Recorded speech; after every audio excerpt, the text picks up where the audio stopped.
he'd taken me out. His name was Alfonso. So Alfonso, he took me out to on the gay scene in Venezuela, and we were actually in a club called Sodoma, which was, as he said, delightfully appointed. It was just such a beautiful, beautiful, stylish club with chrome and lights, and it wasn't like some seedy backstreet place. Hello, everybody, and welcome back to Some Partners in Grind. Hello. In the last episode, I was talking about ice tunnels. You were. Yes, and yeah, this totally reminds me of I think I was 16 at the time, so I was a young buck.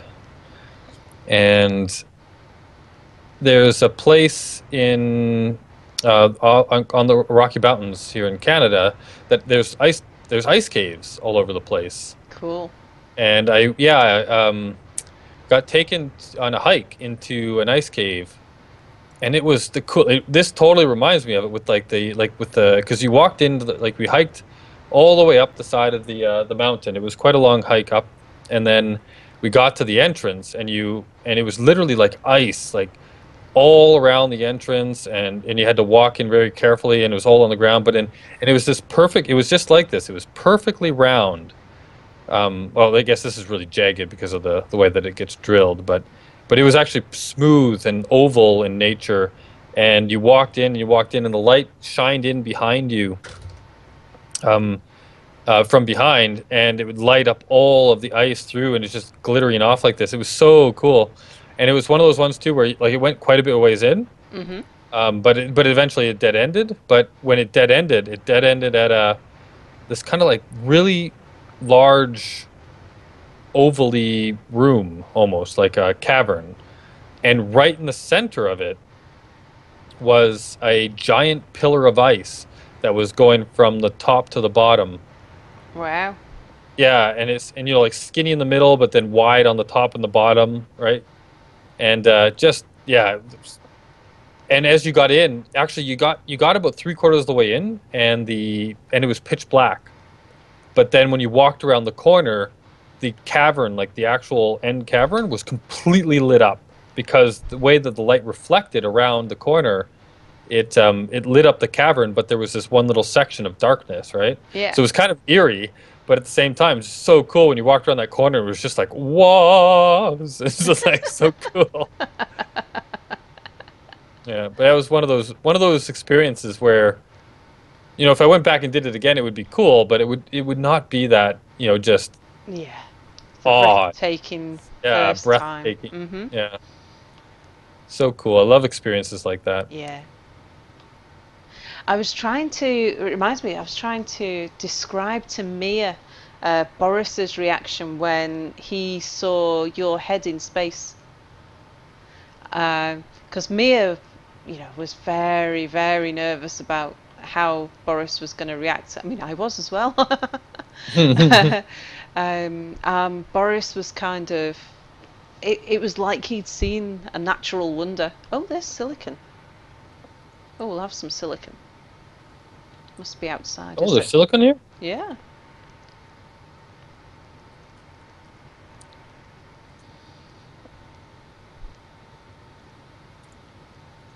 Yeah, and it was that sort of reaction that he had. I was so glad that I was recording and that um, I'd taken him to see the head and we caught his reaction.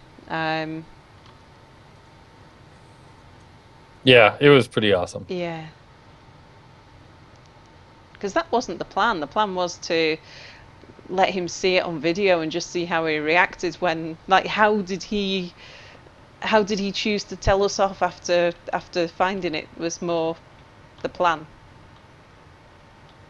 Yeah. So is this silicon? There we go. I finally fixed all my lights. I had a bunch of them that were hidden in the GUI. Right. Whoop. Lights everywhere. So where's the silicon? Where are you? It says silicon 13 meters, but this looks like stone. Okay, I'm coming over to you. Nice uranium. Let's check. Oh no, it is silicon.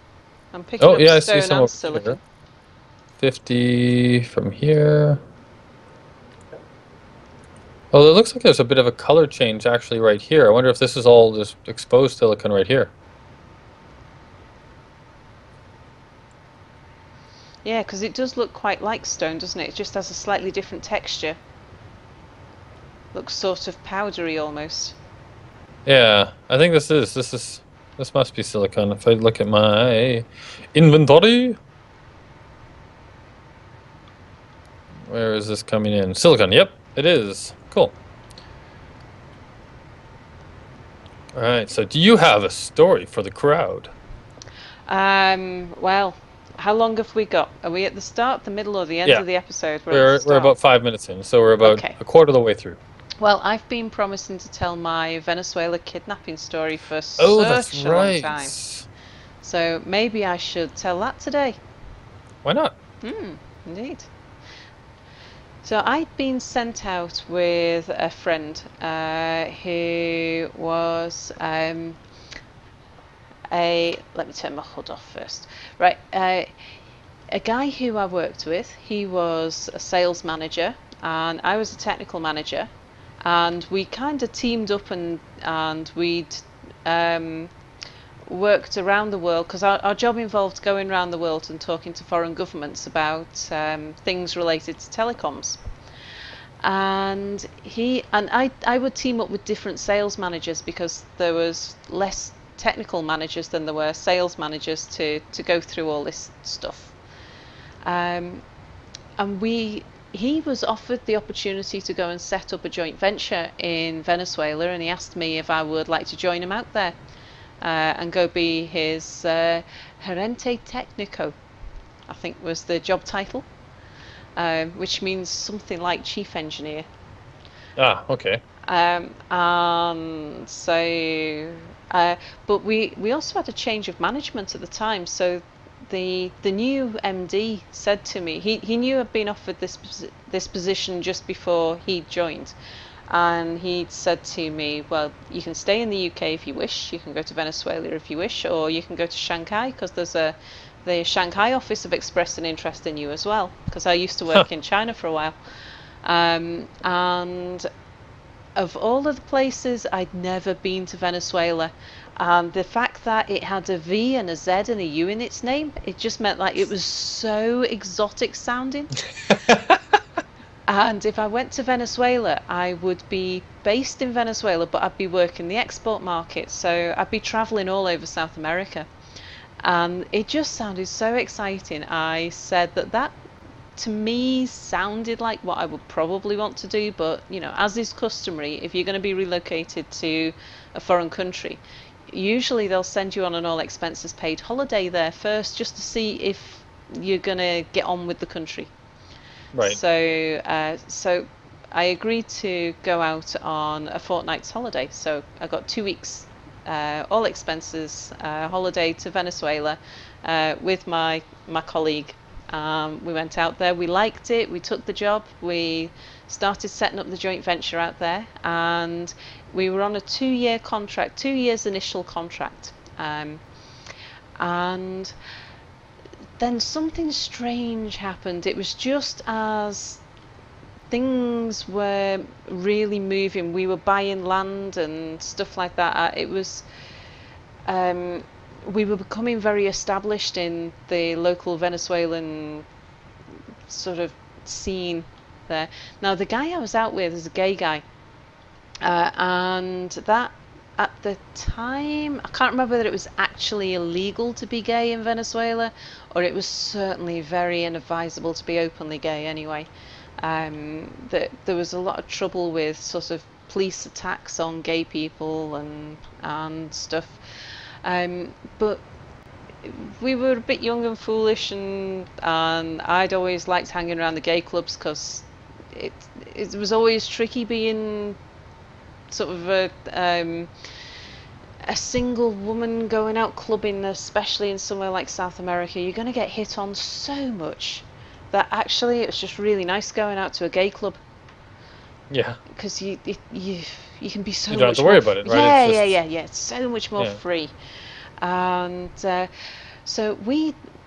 Uh, He'd taken me out. His name was Alfonso.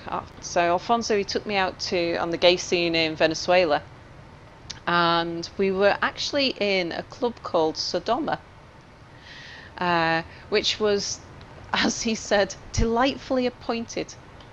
It was just such a beautiful, beautiful, stylish club with chrome and lights, and it wasn't like some seedy backstreet place. And we've met up with some people who he knew there and things like that. Well, while we were in this club, something a bit odd happened when a guy started hitting on me. I thought this, which was a bit odd. Um, and I was getting bad vibes about it, and so I decided to sort of separate myself. And then I Yeah. saw the same guy hitting on Alfonso. I thought something's. You just knew something was wrong. Anyway, when we left the club, the guy was outside. He pulled a gun on us. Hmm. Told us to get into a taxi, which we did. It was a backstreet cab. It was an unofficial backstreet cab. You know, somebody who just hires out their car Right. and driver, unofficial taxi for hire. Um, and now I couldn't understand a word of what was being said because my Spanish was limited to being able to say what plane number I was supposed to be getting on, which country I was travelling to. That was about my limit at that point. The word taxi, Mars bar, and Coca-Cola gets you an awful long way in foreign countries all around the world. Um, it's like, and as long as you carry a business card that says where you're trying to get to. So I used to Yeah. always get clients who I was going out to visit. I would get them to send me a business card in advance, so I could just give the taxi driver the business card, and a taxi driver would find me the right way. Um, so yeah, so I couldn't understand what was being said, but yeah, there was a gun, and I knew it was threatening. I knew it was Yeah, bad bad. news. We were taken back to our apartment block, which was a bit of a relief. But what was strange when we got into we had 24-hour concierge on the apartments, um, and our usual concierge team weren't there. It was a completely different set of people, uh, which was strange.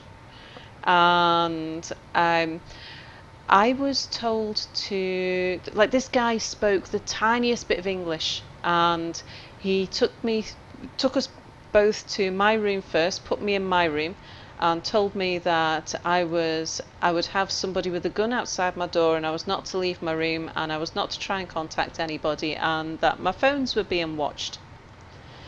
Hmm. Um, and so I thought, okay, yep, you know, do as I'm told, best behaviour. Went into my room, and basically what was happening was I was being put under house arrest, which, you know, I didn't really know what was going on at the time. And this was on a Friday night. Alfonso was taken away with the armed guard, which scared the living crap out of me because I didn't know what was going on. I didn't know it was a kidnapping. Right. The thing that was really worrying me was whether this was actually a gay bashing. You know, Yeah. whether it was somebody hanging out at a gay bar to find, like, specifically to pick off gay men, uh, to punish them. So I was really, really worried about him. Um, and but I thought, I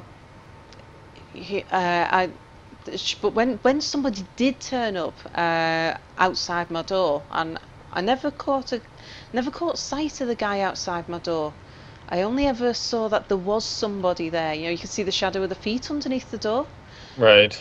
And I was thinking, well, surely if some why would they put me under armed guard? And at one point I decided, I thought, fuck it, I'm going to try and telephone my colleague, because we lived in the same apartment block, but we were 8 floors apart from each other. He had a higher apartment, and uh, so I tried to telephone through to his apartment, and the telephones wouldn't connect unless they went through reception. So anytime I tried to phone internally or externally, it just went straight through to the receptionist, which was strange. There was an awful lot that was just strange about this whole thing. Yeah. It was like, okay, things are always breaking down. It was a developing country. It's actually a lot better now, I believe, than it was back then. It was quite a poor country back then. The wealth just left the country in the oil barrels. It Yeah, so the fact that things weren't normal was odd, but not terribly shocking.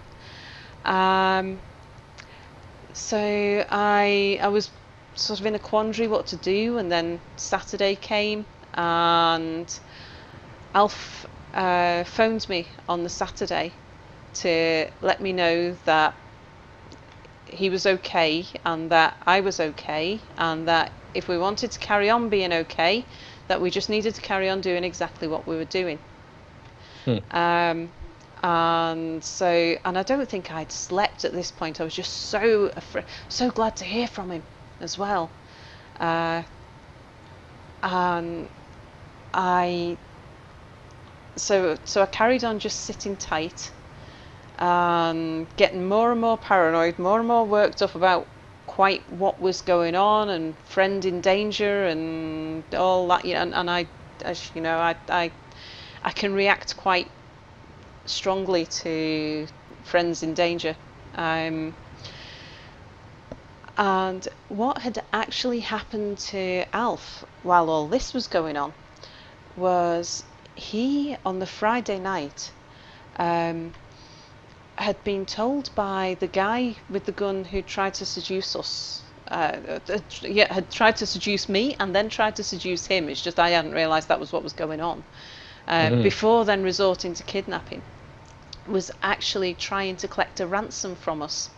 And it was to do with the land that we were buying in Venezuela.